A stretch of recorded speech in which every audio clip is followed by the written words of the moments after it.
Hey everyone, it's Hamish from the Young Investors Podcast. Myself and Brandon are excited to bring you your weekly rundown of the latest business and investing news from around the world. Now, a quick reminder before we get into the podcast is that nothing in this podcast should be taken on as personal financial advice. If you're ever unsure about your finances or investing, make sure you reach out to a qualified financial advisor. But with that said, let's get into another episode of the Young Investors Podcast. All right, welcome back everybody to episode 238.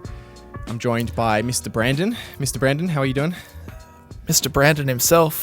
That sounds very official. Yeah, you should get that on a name badge or something. That sounds good. I want to have one of those like desk plaque things. Yep. Mr. Brandon Vanderkolk. Yep. Founder. Yep. CEO. What sounds best? I don't know. CEO? Founder. Probably. Founder. Self-appointed. Yeah. Master of the universe. What did? How you going, mate? Yeah, going well. Just cruising along. It's been interesting. Yeah, I don't know. It's been interesting for YouTube content recently, hasn't it? It's like trying to figure out what's working. Just experimenting with different things. Yeah, it's been difficult. I don't know what's going on, but YouTube finance content's come off the boil. It's come off the boil. Well, I guess that makes sense. Maybe people don't have as much money. They're not looking to invest right now, so they're not kind of looking for that content. But it has been interesting. And we've certainly found that it's more challenging to get kind of the same number of views as what we were pulling. But we've also seen that kind of across the board. Like I've done a bit of analysis into all the other finance channels as well. Yeah. And a lot of them seem to be quite down at the moment, which is interesting. Yeah. We need another bull run. It's kind of like when we started, there really wasn't that much finance content and not that many people watching. And then over the next kind of 3 or 4 years, there was kind of this explosion of viewership in finance. And I think now, especially that we've had kind of a couple of big events that have drawn an even bigger audience to finance, like the banking crisis and even the COVID situation.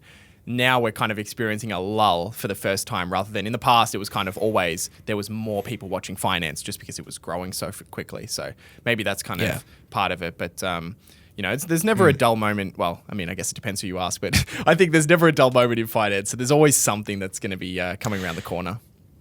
You're right. There is always something. I mean, we've had big events. I mean, I got a lot of views. Yeah. We had the COVID stuff. We had the GameStop stuff. We had FTX. Yeah, we had the banking crisis. There's been a lot of those kind of events, which has just been like, whoa, what? Like really interesting cases in finance. But it is weird. It's definitely...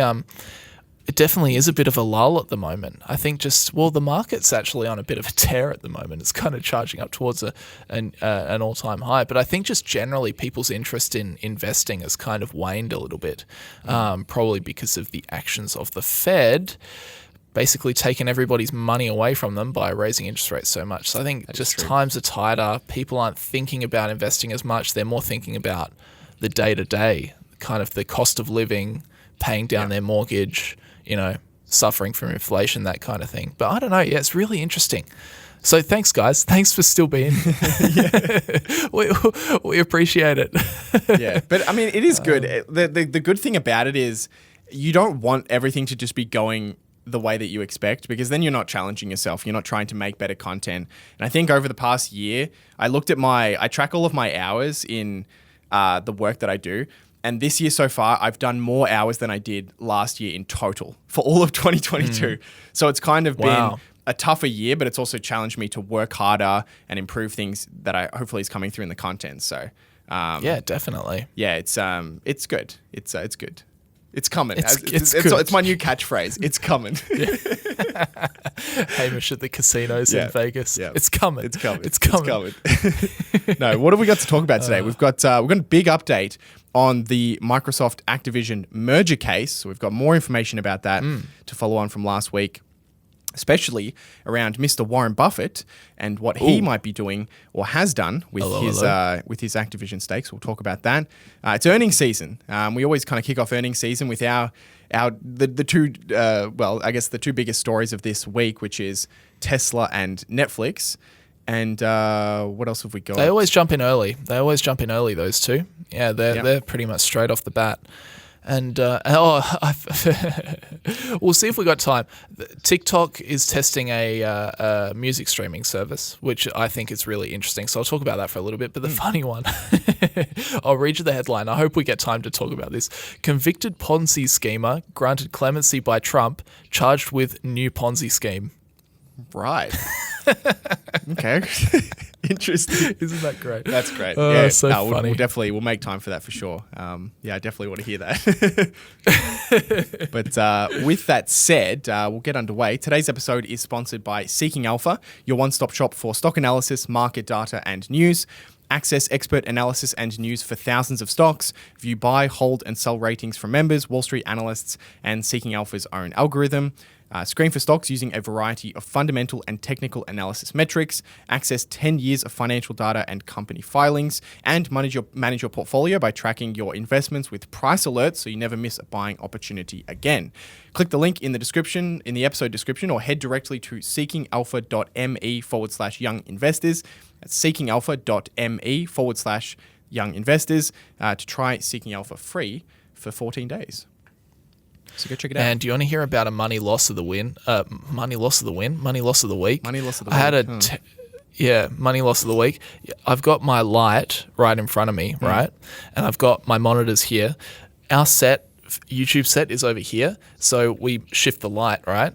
And yesterday I picked up the light, took it over here, and then it just tipped and it came down onto my desk and it knocked my monitors both over. And one of my monitors is now completely smashed up. One of them survived, so I guess that's money win. Well, but one of them is completely. I thought you were going to say that you broke the light. So at least you didn't. You didn't break the light. I'm guessing the light's probably more expensive. Or is it? Yeah, I don't know actually. I don't know. Well, these monitors are like $1,000 each. Oh so, wow. Okay. Okay. Yeah. It might be, it's not good. Disaster. No. So that was pretty frustrating. Just in the space of about 3 seconds, bang, there goes $1,000. Yeah, so that was my money loss of the week. That's the worst when that happens. Or when you drop your phone and it cracks, or you just break something that's just annoying and it's just costly and it's just... Your heart sinks. That's like another, actually, while we're on this topic, right?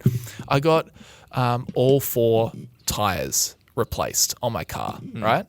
And as soon as I did that, 2 days after I got all 4 tires replaced, I went through a pothole and busted 2 of the brand new tires. So annoying. Wow, man, that happened ages ago. But yeah, you've had some bad luck. That's I know.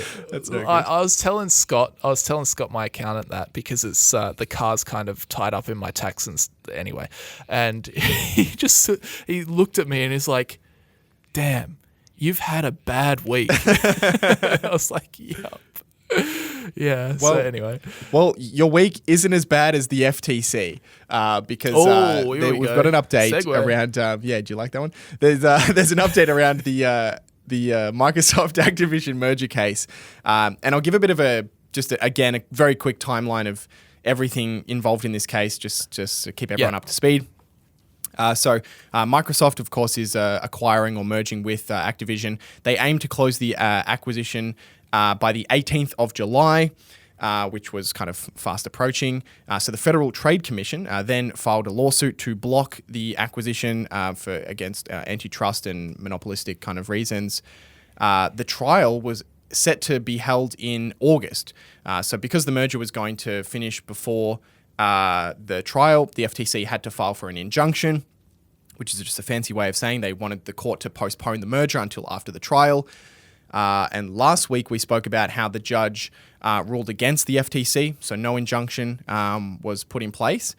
And then what we mentioned last week at the end of that story was that the FTC was going to appeal that ruling, and it was kind of we were unsure whether they were actually going to get the appeal through before the merger went through on the 18th.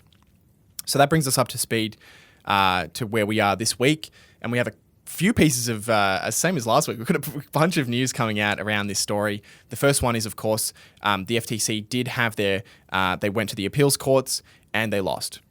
So they went to the Ninth Circuit Appeals Court on Friday, and they were denied. So, yep, not good news for the FTC. And essentially, that left the only thing really standing in Microsoft's way, although not quite, I'll talk about that in a second, but the main thing now standing in Microsoft's way is UK regulators. So UK regulators had previously blocked the deal. EU had allowed it through. The US was kind of up in the air, and the UK had blocked it. But we do have more news on that as well, which is that Activision announced yesterday that they have agreed to extend the deadline for the merger until the 18th of October to allow negotiations with UK antitrust regulators to continue. So they've essentially postponed the merger, and they're now back at the table with UK regulators, which is kind of the main regulatory body now kind of standing in their way. And it seems as though that's not even going to stand in the way, because I think the UK regulator was saying that they are open to talking with Activision Blizzard to come to some sort of agreement, because I believe the reasons why the FTC blocked the merger were different to the reasons that the UK regulator. I think the UK regulator was talking about like cloud gaming and that kind of thing. Right. But we were speaking about it last week that the UK regulator, I can't remember what the UK regulator's called. It's the Competition and Markets Authority. Competition and Markets Authority were considering discussing things again with Microsoft and Activision Blizzard. So there you go. I think this is just kind of a nicety so they can shake hands and get something done. Yeah, I definitely agree with that. Lulu Cheng, the CCO, the Chief Communications Officer of Activision, said, given the global regulatory approvals and the company's confidence that CMA, the Competition and Markets Authority in the UK, now recognises there are remedies available to meet their concerns in the UK, the Activision Blizzard and Microsoft Board of Directors have authorised the companies to not terminate the deal until after October 18th. We are confident in our next steps that our deal will quickly close. And there you go. It kind of brings up a funny situation, because, of course, what we spoke about last week was the FTC trying to postpone the merger with an injunction so that they could have their court hearing, their court trial in August. Now the merger is postponed until October. So the question is, does that actually open the door for the FTC to continue with their trial? And it actually technically does. Technically, the case actually hasn't been thrown out. So if the FTC wants to proceed with their trial, they can in August, and it will be before the merger goes through, which is everything that they were arguing for last week. So it's kind of a weird turn of events. What? Although, yeah, that's weird. Because the situation really is that the courts last week didn't actually throw the case out. They just blocked the injunction. They just blocked the postponement of the deal. However, this comes with a big pinch of salt, which is the denial of the injunction and then the appeal is a very strong indication of how the courts are likely to find an actual trial.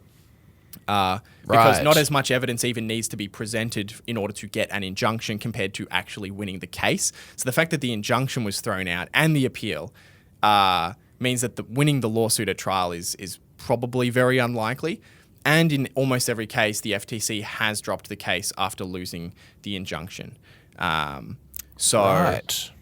see what happens ultimately. I think at this stage, we don't know if they're going to proceed with trial. So we'll kind of see. I mean, even last week, the fact that they went to appeals was already kind of unprecedented. They usually stop before even going to appeals. So it looks like they have strong conviction on this case. But we'll see how it plays out. But it is kind of funny that last week they worked so hard to get this injunction, couldn't get it, and then Activision and Microsoft just said, we're going to extend it anyway.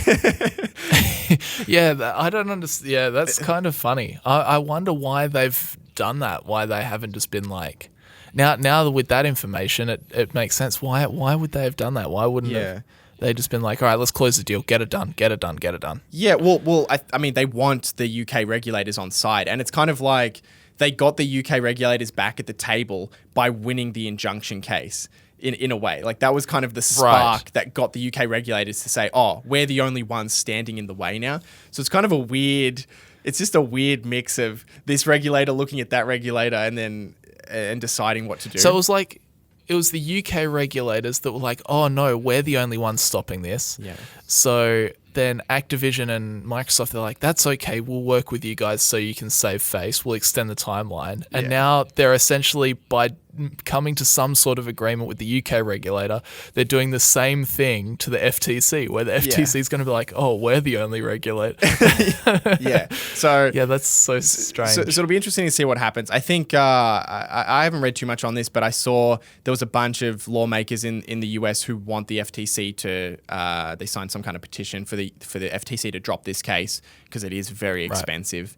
And so far, it's just been loss after loss after loss for the FTC. Yeah. So I think it's probably likely that they don't go to trial, I would imagine. But we never know. And we'll kind of see. Maybe we'll have some updates around this next week. Yeah. And in following up on that, so in other Activision Microsoft news, Mr. Warren Buffett, hey, what on earth has he done? Yeah, so big news. Yeah, so we was talking about this last week. So after the injunction last week, this Activision stock surged to about $90 per share, and the sale price is $95 per share. So almost the stock price was basically reflecting very little uncertainty about the future of this merger going through. And one aspect that we've been watching is Mr. Warren Buffett through Berkshire Hathaway's investment in Activision, which was kind of this risky arbitrage or a workout, I think he called it, where you buy into a company that's being acquired and you're essentially betting that the acquisition goes through and kind of betting on that uncertainty.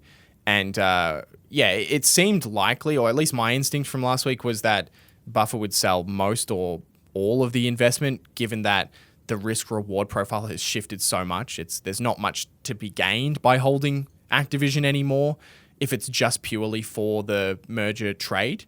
And of course, there's still kind of some risk that it won't go through. And that actually ended up happening. So this week, Berkshire Hathaway disclosed a 1.9% stake in Activision compared to 6.3% reported at the end of March. So the majority of Berkshire's stake in Activision has been sold. And the remaining stake, you might wonder, why not sell the whole stake? Well, it actually wasn't Buffett that bought into Activision in the first place. There's two other managers at Berkshire, Ted Weschler and Todd Combs, and they were the first ones to actually invest into Activision in 2021. And if you look at that purchase, it was for 14.7 million shares. And how many shares does Berkshire hold today? 14.7 million shares. So all of the shares that Buffett himself had purchased after seeing his two other investment managers make a small investment into Activision, all of Buffett's investment is gone. And what remains is the amount that was there prior to Buffett actually making an investment. So interesting. So Buffett is out. Buffett's out. And of course, we don't really know. It could be a coincidence, but it's the exact number of shares. So I think it's very likely that the Ted and Todd's shares are completely still there and Buffett is completely out. But I guess we don't really know. But that's true. It's either they're making a joke about it because it's to the share or it is that's the situation. That's definitely not an accident. So. Right, there you go. So he's bounced. So would he have made? He would have made money on this, but just not the full amount. No, just not the full amount. But he would have.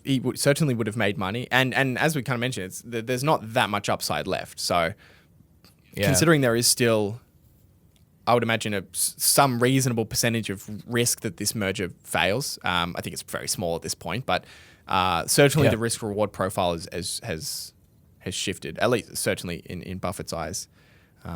That's the case. Yeah, very interesting. Do we have anything else to add onto this story? Yeah, the only thing I wanted to add at the end was kind of just a funny side story to this, not really relevant at all, but during the injunction hearing, a bunch of confidential information from both Microsoft and Activision was leaked, and the way that it was leaked was pretty funny. So with these court cases, of course, they're kind of private court cases because there's a lot of intellectual property and confidential information. So all of the documents are kind of held in the courtroom and used and so on and so forth, and then they redact with markers the confidential information when they release the court documents publicly. Because you can request court documents, but they redact all the private information. And the person who redacted them didn't do a very good job. Whatever Sharpie they used, when you actually scanned the documents, all you could see all of it. So all of the redacted or a lot of the redacted information was kind of leaked. A couple of like the, I guess, more important things that were leaked was Microsoft's cloud business revenue. So their Azure revenue was found to be less than half of Amazon Web Services. So really just show how far ahead Amazon is in the cloud computing space. They leaked the costs of a bunch of past games, which might not be super relevant, but it's kind of interesting. Like The Last of Us Part 2, they spent $220 million on it, which is an enormous amount to spend on a game. And also the internal estimated value of Call of Duty was revealed to be $16 billion. So that's 16 billion. Kind of mind-blowing. They're making a lot of money from selling skins and guns and stuff, I guess. Yeah. True. Hey, well, that's the thing as well, is that Call of Duty, even when it has a bad release, it's still like the top selling game. It's still way up there on the charts. So $16 billion for just one single game franchise. Unbelievable. Yep, they're selling a lot of copies. They're selling a lot of skins. What else can you buy? Loot crates or something like that? Probably. I'm sure there's that microtransaction. Do you still play COD or not really anymore? I haven't played in a long time, actually. Yeah. Right. Okay. Yeah. It's there's all those microtransactions, isn't there? Yeah, it's one of very few franchises that is just it's kind of it's been around for so long, and it just seems like it's kind of a never-ending franchise. That's probably just gonna continue. I mean, it's almost the same game every year, so it's not like anything really changes, and it's a game people like to play. So. Yep, the maps change slightly. Yeah. The guns change a little. Yeah, pretty much. And that's about it. There you go. So let's finish off this story. What do you think now the likelihood is that that the acquisition gets done? I think it's probably almost a certainty, but I don't know. You reckon? I think so. I don't know. I actually don't really. That brings up an interesting point because even prior to all of this stuff, I don't actually know how people do these kind of bets that Buffett did, where they're able to somehow reach some probability of the merger succeeding, assuming no inside information that isn't publicly available. What public? I would be super curious to see what publicly available information are you using to say this merger is likely to go through. Is it just, having lawyers look over the situation and come to a consensus? Like what, and is it overwhelming in one direction versus the other so you're able to make the bet? Or is it, 50-50, 60-40? I don't know. Yeah, it's a good question. To me, it's unless, I guess there was a huge precedent of cases filing a certain way with very similar businesses. I'm not really sure how you could know. But I'd be curious to know what that process is like. So I really don't know. I mean, court cases. I was just going to say for fun. Yeah. Well, my thing has always been don't go against the US government, but they're losing. So maybe it's don't go against Microsoft. Don't go. Yeah, true. Yeah. I reckon there's an 85% chance that it happens based on absolutely nothing. Yeah, there we go. Anyway. You heard it here first. There we go. Yeah, exactly right. Where should we go next? I don't mind. Wherever you want to go. We better talk about some earnings, right? We'll Yes. talk about Tesla earnings, and then we can talk about Netflix earnings after that if you like. I don't have too much to say on Tesla this time. I was just listening to their conference call. I got about 3/4 of the way through. But yeah, let's go through it. So Tesla, their automotive revenue came in at $21.3 billion, up 46% year over year. Wow. And their total revenue came in at $24.9 billion. So 21.3 out of the 24.9 is just selling cars. Makes sense. Yeah, so it's definitely the majority of their business. So 24.9 billion, that was up 47% year over year. So think about this: their revenue's up 47% year over year. Their gross profit was only up 7% year over year to 4.5 billion. Yeah, so Right.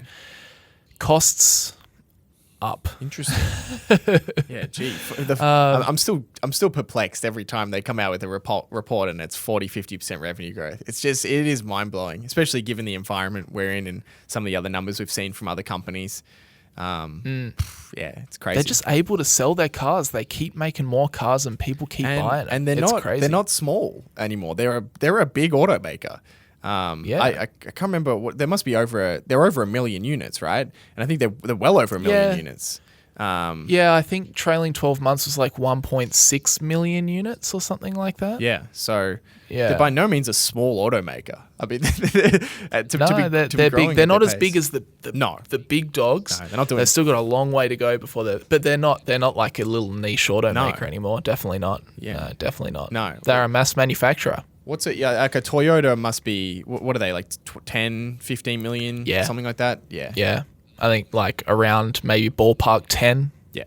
Yeah. Makes sense. Yeah, so they're getting there. Long way to go, but they're getting there. So yeah, their gross profit was only up 7% year over year, so they up to 4.5 billion.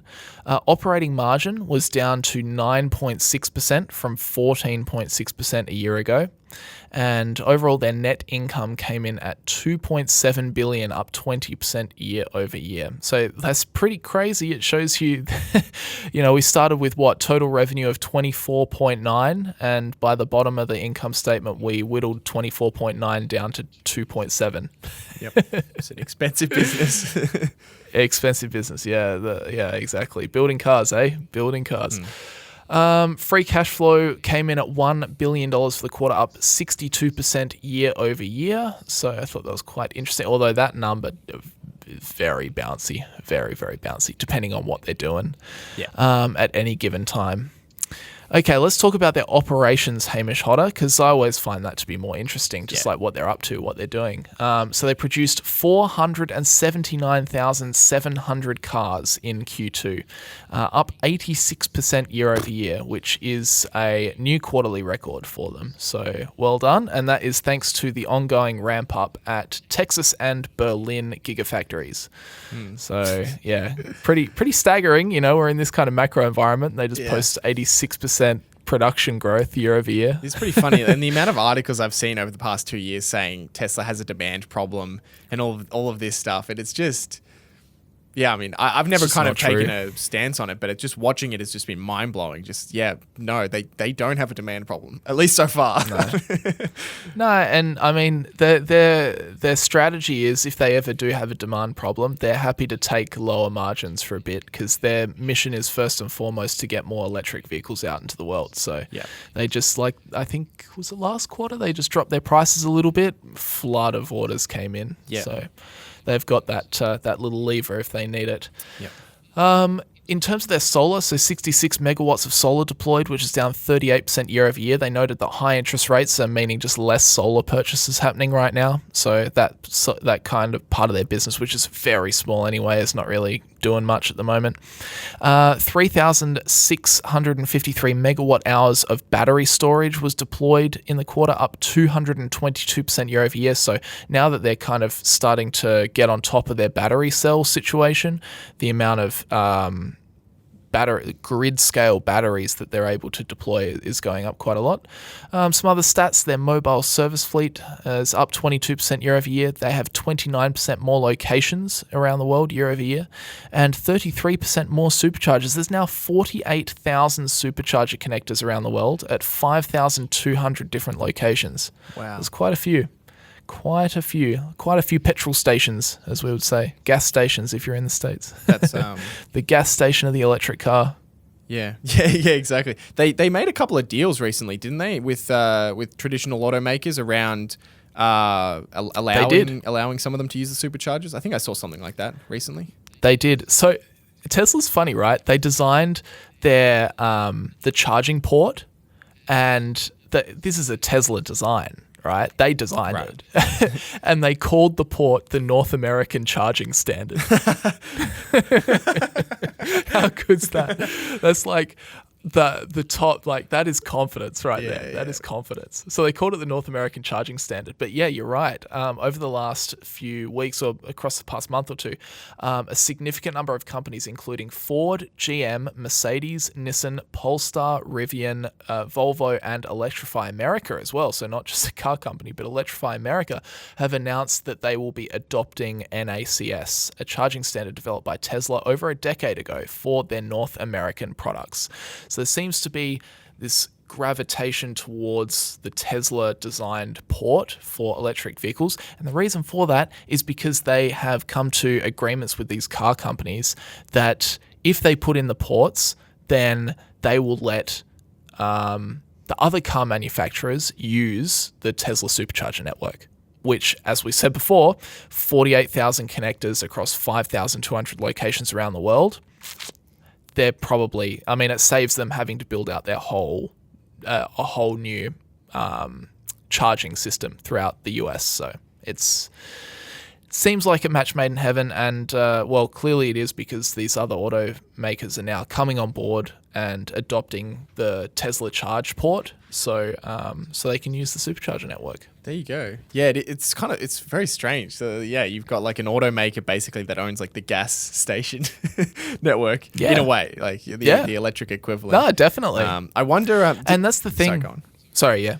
I was just going to say, nobody, like the other one is the Electrify America grid, nobody uses it because it's just so broken, so unreliable. Like, you don't know, if you show up there, half the charges are busted. Whereas the Tesla network, they're like, well, of course there's going to be some that are not operational, but Tesla maintains, rigorously maintains the supercharger network, fixes problems. It's very extensive. Anyway, sorry, what were you saying? All I was going to say is, do they, does Tesla charge different prices? Do you know if they charge different amounts for Tesla vehicles versus other? Because I would imagine that maybe they could get away with doing that in the short term, but long term they probably can't. I would imagine from an antitrust perspective, especially if the entire network is superchargers owned by Tesla. I would imagine, like, if an automaker owned a bunch of petrol pumps, they couldn't offer their customers better prices. But maybe I'm wrong. I don't know the answer to that. I don't know. Yeah. It definitely costs Tesla owners to go and use the supercharger network. So, but I don't know whether the price for electricity will be higher if you don't drive a Tesla. Yeah, you're right. That maybe initially they can get away with it, but you do raise a good point. It sounds like an antitrust. Like the antitrust kind of thing. They get a red flag. But I honestly don't know. I can see them charging more because what they wouldn't want is they wouldn't want to allow anyone to charge at a supercharger, and then that makes the customer experience for Tesla owners worse. Because, I used to be able to get a charge, and now it's full of Fords and GMs and Nissans and that kind of thing. So it'll be an interesting... I don't know how they quite get around that, whether they just focus on expanding the supercharger network so that's demand, like, it's not an issue, supercharger congestion is just not a problem. I don't know. Yeah. But yeah, it will be interesting. But I think this is still a couple of years away. Yeah. It was just super long term. It was just an interesting thought I just had then. It is an interesting thought. Yeah. Who knows? anyway, that's all that I kind of took out of their earnings report, their earnings release. Couple of things that I noted from the conference call. Model Y became the best-selling vehicle of any kind in Q1, and I imagine it still is, considering that's Crazy. Elon didn't say anything different. They are targeting 1.8 million units this year. Q3 production, however, will be down because they're doing a summer break and they're going to do some factory upgrades globally. Right. So they're going to just implement upgrades, shut everything down, come back bigger and better. He said autonomy will drive volume through the ceiling. Next level. That was Elon's direct quote. So he's definitely bullish on his autonomy, right. But they didn't actually talk about it too much in the earnings release, which I found interesting. They didn't talk about it that much in the earnings release, and then they talked about it a lot in the conference call. He said the next product, the robo-taxi, has quasi-infinite demand.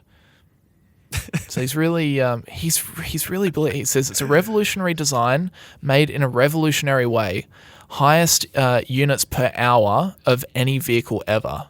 Is what they're going for. So he's really backing this idea of autonomy. And he said during the conference call, like, the current size of the company, the revenues and everything, like, that just won't be relevant as soon as we solve autonomy. So he's really deep on the autonomy bandwagon here. Yeah, I mean, if you imagine a scenario where they do solve autonomy and there is a robo-taxi network, the entire industry just completely changes.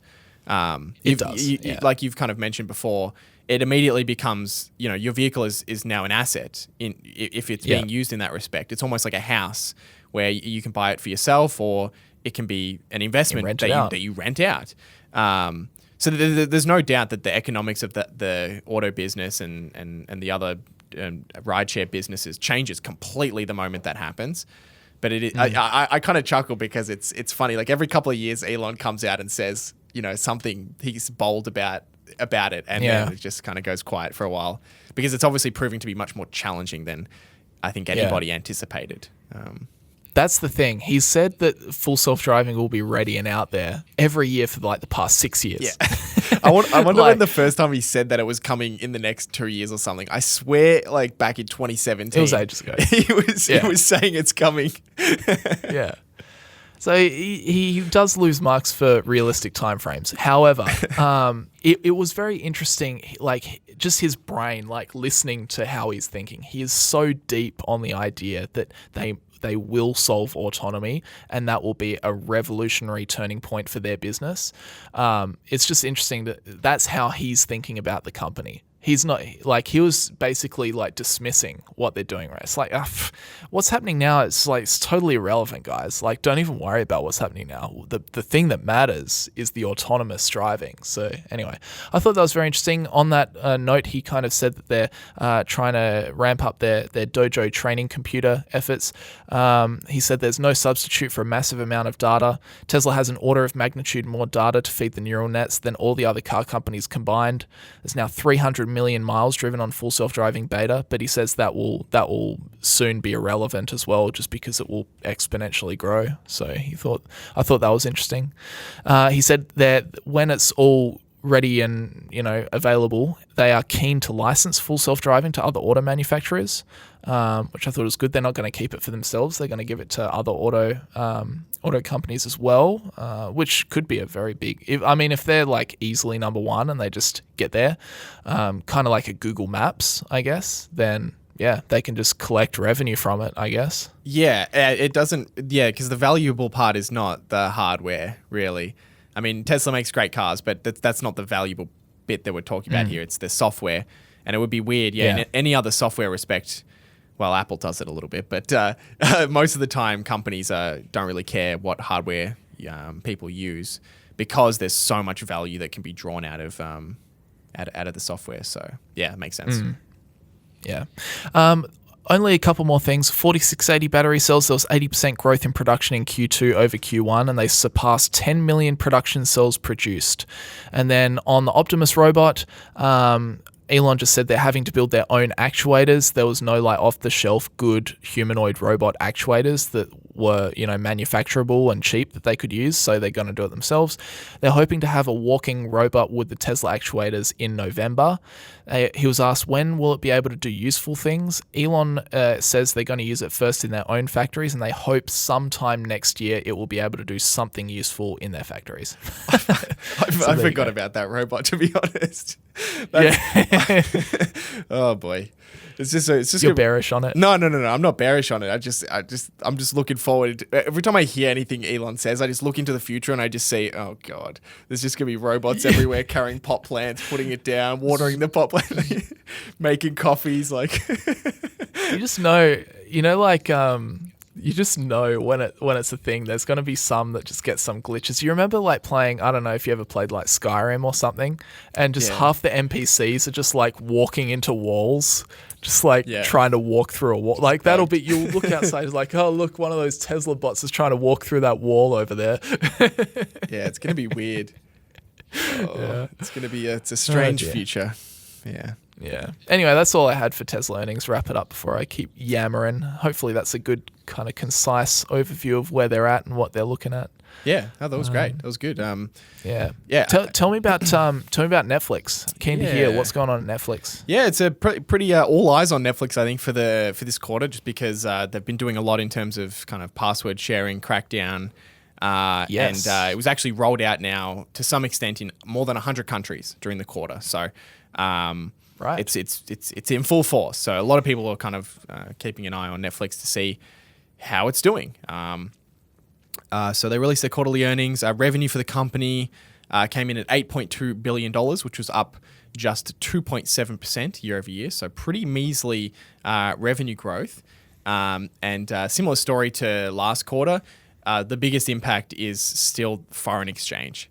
The strength of the US dollar against all the other currencies that they're mostly collecting their revenue in, like the euro, for example, and other currencies, has been kind of a big impactor. So FX impact was negative 4.3%.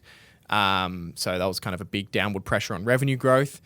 But they had very good subscriber growth, which offset that impact. So subscribers increased by 5.9 million during the quarter, bringing their total to 238.4 million subscribers, up 8% year over year. So massive quarter for them in terms of subscriber growth and subscriber additions, and certainly shows that, or at least to some extent, that they've been able to capture some of those users who were using Netflix but not necessarily paying for Netflix. Big quarter. How does it work? How does it work again? Just roughly, I can't even quite remember. Like in terms of how they're tracking people. Yeah. So so they can do. So here's the thing. So there's 100 million households that they estimated globally that were using Netflix but not paying for it. And they can use. I believe this is how they're doing it. I'm not actually 100% sure, but IP addresses give pretty approximate location. It's not, house by house. It's not even. It's really kind of not even suburb by suburb really. But they can get reasonable location. So if an account is being used in two households, then they'll be asked to pay. It's not perfect. It's never going to be. Okay.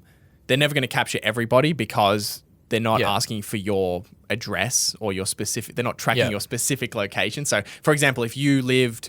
If you and your next door neighbor, for example, or someone down the street shared the same account, they're not going to be able to tell that you're two different households. Right. So they're able to capture a small portion. So of the 100 million, they've had net paid additions of about 6 million so far in the first quarter of applying this password sharing, which is pretty good. Right.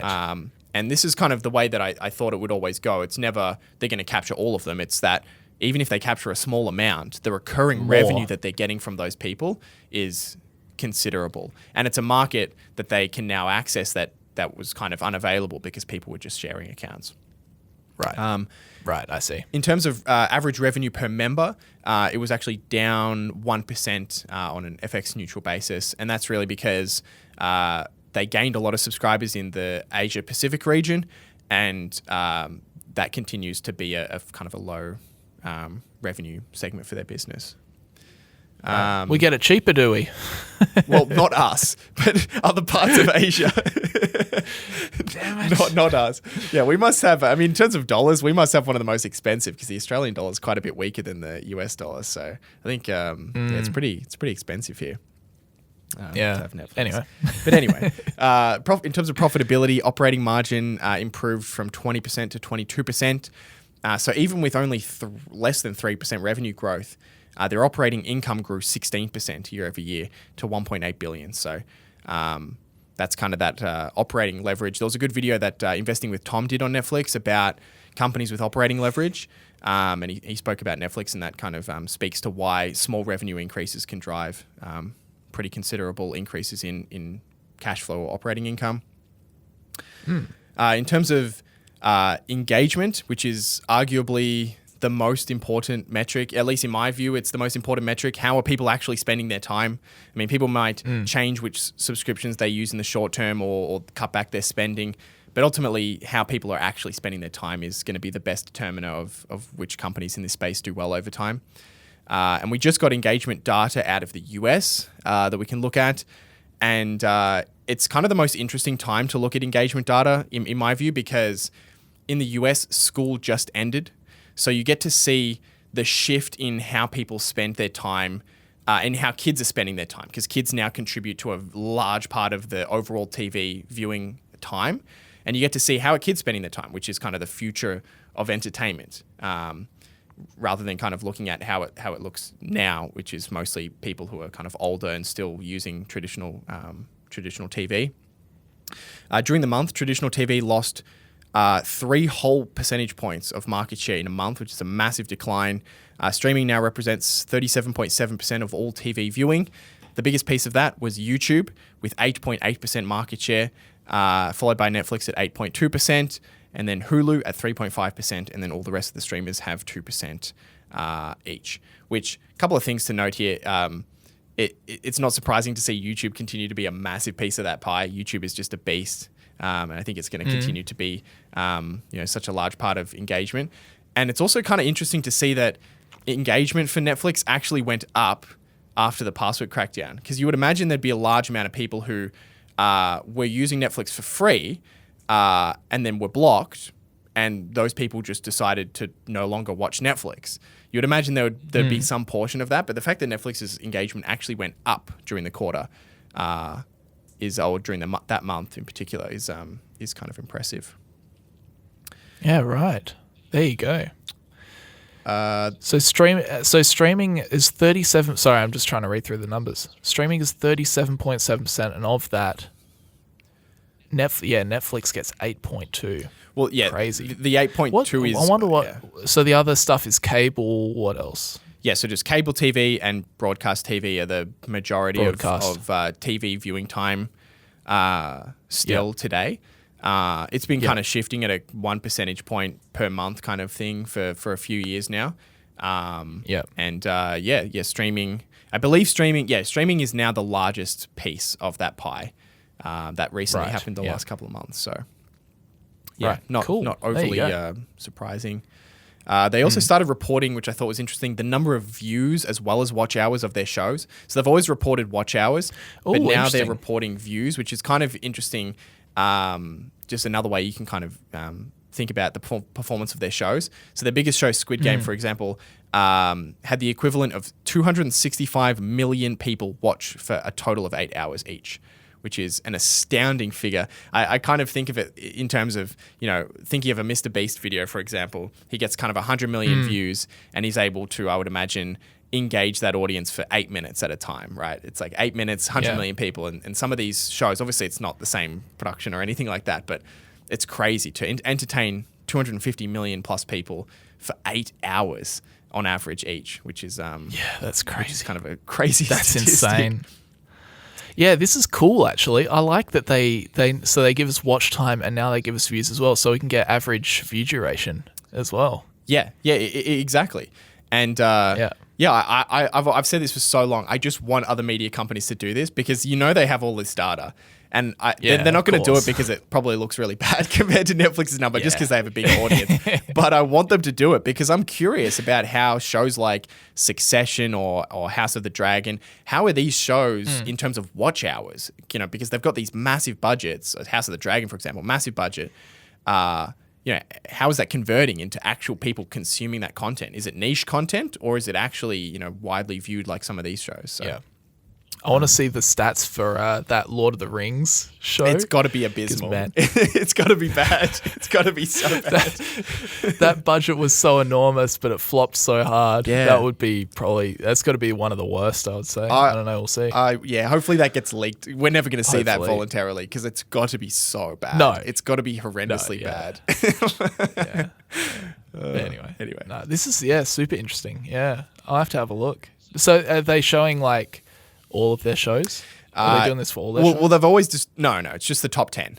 So top 10 TV sorry. shows, top 10 movies, and then non-English top 10 for both categories as well. And they've always done that for watch hours, but now they're doing like views as well. So it's kind of interesting because obviously some shows are longer than other shows, so they naturally generate more watch hours.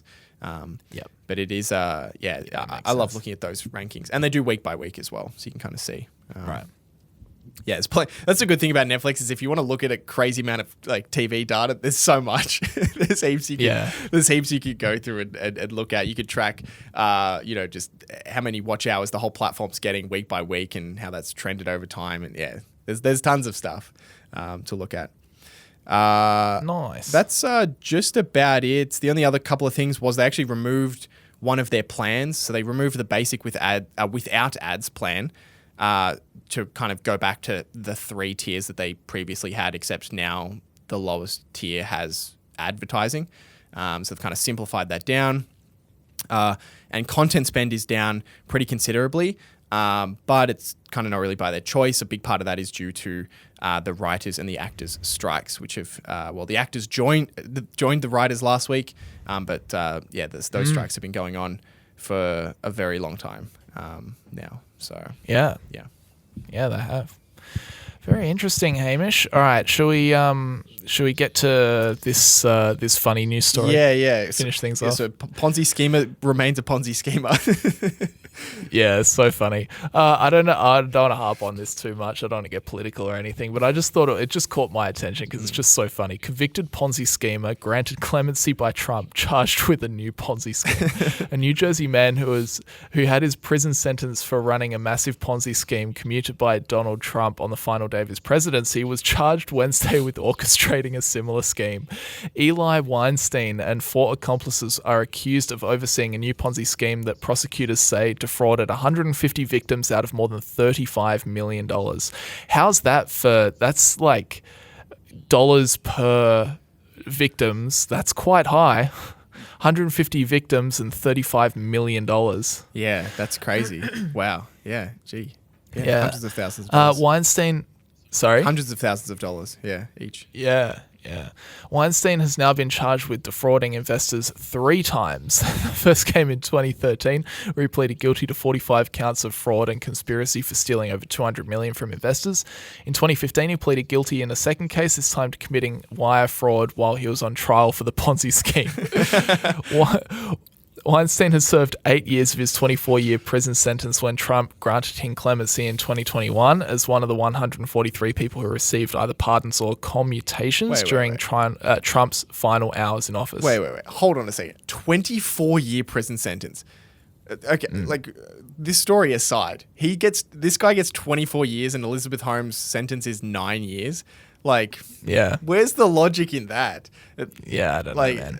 I don't know, man. That makes no sense. $1 billion fraud, medical fraud, 9 years. Yeah. Ponzi scheme, 24 years. Mate, she's got 2 kids. Calm down. That's right. She needs to...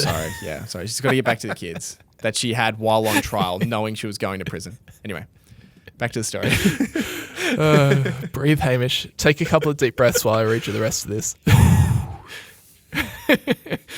What else could we see? At a press conference Wednesday announcing the latest charges, U.S. Attorney Philip R. Selinger said Weinstein picked up right where he left off, stealing millions of dollars from investors through a web of lies and deceit.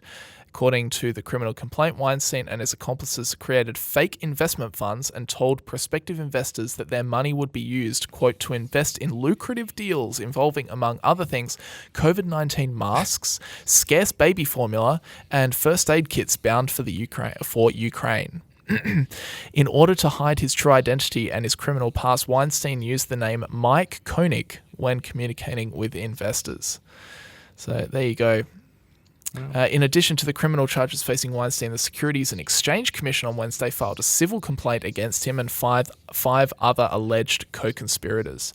Quote, over and over, the defendants took money from unsuspecting investors for fake deals and shuffled funds around to pay out earlier investors to give the false impression that they were receiving real profits from those deals, said Antonia Apps, director of the SEC's New York regional office, in a statement on Wednesday. There you go. There you go, Hamish. People really don't change, do they? No, exactly. It's kind of strange though. I would imagine surely after the first charge they get a ban from being a director of a company or something like that. But maybe they found a way around that. I don't know. Yeah. Well, I mean, he was running with a fake name, so I feel like he's just Mike Coney. I don't think any of this was above board, dude. Yeah, I don't think any of it. Yeah. Crazy. But there you go. Wow. We've got 4 or 5 minutes left. Do you want to hear about this TikTok music streaming service that they're doing, or should we just jump into some Q&A? No, hit us with this story. It's Yeah. Okay, we might have to cut Q&A short today. I'll run through this because I think it was quite interesting. It says TikTok tests music streaming service in Australia, Mexico, and Singapore. It says TikTok is launching its subscription-based music streaming service to a small group of test users on Wednesday. The expansion comes after the popular short video app launched TikTok Music in Indonesia and Brazil earlier this month. Quote, we are inviting users in Australia, Mexico, and Singapore to participate in the TikTok Music closed beta test from today, the company said in a statement. Participants will be offered a free 3-month trial to test the service. I think that's pretty much all I have to say.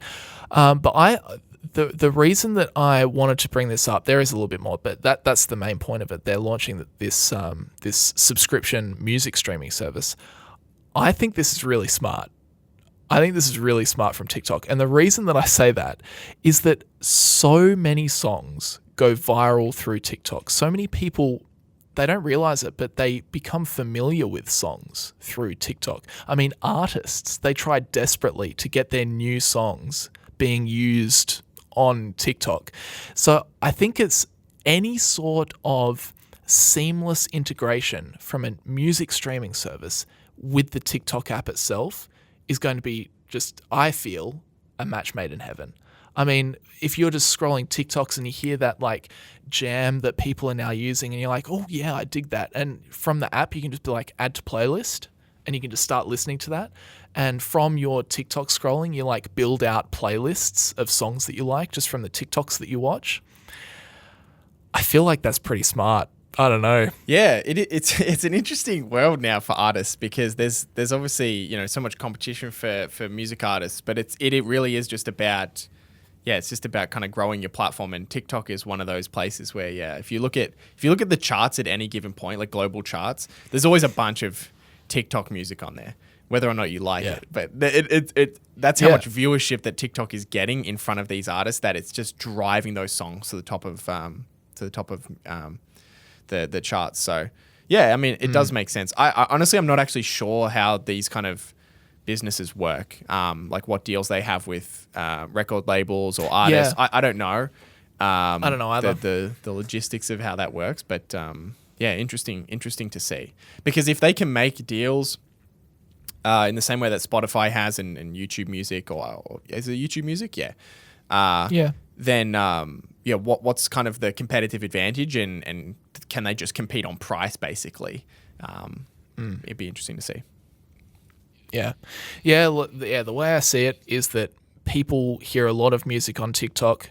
Artists want to be featured on TikTok. So for TikTok, let's do it. Makes sense.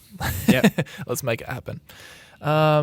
Anyway, with that said, Hamish, we are smack bang on an hour. Do you still want to do maybe a question in Q&A? Let me throw you a really quick one. Okay. I'll throw you this one. Let's do it. Thoughts on, well, this must have been in relation to our debt ceiling conversation a couple of weeks ago. Yeah. Thoughts on the third option for the debt ceiling, to remove it. Most countries don't have one as it's a bad policy. The reason the US has one is so that Republicans can pressure Democrats for spending cuts. Any thoughts? I mean, that's certainly the way it's been used, isn't it? Well, and vice versa. It goes both ways. The other party uses it as, as leverage. And you're right. I mean, most countries around the world don't have a debt ceiling. So I think Warren Buffett said something about getting rid of it as well. I can't quite remember exactly what he said, but I mean, you can get rid of it. Yeah, he said something funny like tie the debt ceiling to their pay or something like that, or yeah, what was it? I can't actually remember what he said about it. It was something about you can't be up for re-election if you pass the ceiling or something like that. Something like that. But I mean, it's I don't know. When it comes to the debt ceiling, most countries in the world don't have it. Has it caused a major catastrophe in other countries? Rarely, not really. So I think for a country that's so scrutinized like the US, you could do fine without one. Yeah, the debt ceiling doesn't really do... What do you think? Well, it doesn't do what it's supposed to do, which is supposed to be a debt ceiling. It's supposed to be a limit. It doesn't... It's never a limit. It's just a bargaining point, and then it's kicked down the road. So having one or not having one doesn't seem to be preventing America's fundamental issue, which is they spend too much money. Or they need to collect more revenue. Like whichever, one of those two things has to shift. And you can debate back and forth which way that should go. But yeah, the debt ceiling hasn't ever stopped the US from spending more money. So no, definitely. Yeah, because you're exactly right. Once they do hit the ceiling, what do? They go, oh, we should raise the ceiling. Okay. Yep. Sign. Yep. Okay, up it goes. Yeah, exactly right. Pretty much. No. All right. Very good, Hamish. And as always, if you wanted to ask a Q&A question, please leave us either a question in the Spotify question box, or you can drop a comment on the most recent version of the podcast on YouTube, and we will chuck it in the Google Doc. But with that said, that will bring us to the end of today's show. Thank you very much for tuning in, as always. Appreciate the 1 hour that you give us. Hopefully, that was actually quite interesting. We covered some good topics today. Always good to talk earnings, and there'll be a lot more earnings over the next couple of weeks, so look out for that. Yep. But yeah, thanks Hamish for joining me as always. Thanks to Seeking Alpha for sponsoring, and we'll see you guys next week. See you guys.